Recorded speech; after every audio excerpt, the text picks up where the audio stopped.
Y el segundo musical que hice, que ya fue de protagonista titular, fue con Elena Medina, que era Queen, y éramos pareja. Y me acuerdo que el primer mes, cuando empezamos, no nos dejaron estrenar juntos, porque no nos podíamos parar de reír cuando nos mirábamos. Y aún así, hoy por hoy, de vez en cuando nos pasa. Lo que pasa es que, claro, aquí no se puede, pero no nos podíamos. Y es de las cantantes de musicales, de las actrices, además, no solo es gran cantante, sino que es una gran actriz. Y ahora con un papel dramático de maravilloso. Sí, Elena, maravillosa. Elena, dile algo tú también. Pues qué te voy a decir, también empecé mi carrera, el primer papel protagonista con Dani, que fue muy Rocky, y la verdad que al principio nos costó. No costó mucho. Pero a Dani yo le quiero muchísimo, le conozco hace muchísimos años y bueno, es aparte de una persona maravillosa, tiene una luz en el escenario que, aunque lo haga mal, parece que lo hace bien. Oye, gracias. No sé si es bueno o malo eso que ha dicho. Para estar así, casados.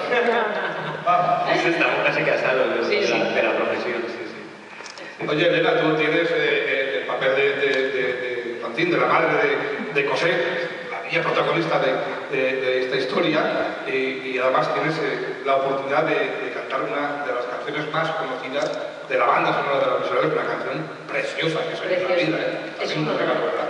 Es un regalazo, la verdad que al principio sientes una responsabilidad enorme, ¿no? Porque la gente, una de las canciones que más conoce es esa, ¿no? Y aparte después de la película, de tantas y tantas actrices que lo han cantado, pues...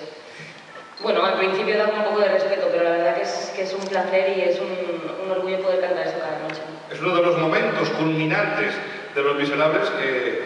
¿Qué tal si lo hacemos? Pues venga. ¿Sí? Hay que tirar para adelante, ¿eh?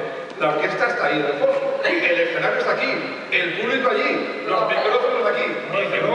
No es habitual verla cantar a estas horas. Era lo que iba a decir yo, que los cantantes solemos cantar por la tarde ya cuando la voz está un poquito despierta. Ahora la tenemos ahí un poquito... No, pero tienes el ¿Quieres entrar, Elena? ¿No? Elena no está. Bueno, pues vamos a escuchar a Elena Medina haciendo el papel de Fantine en esa pieza maravillosa que es Soñé una vida.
De tu ser.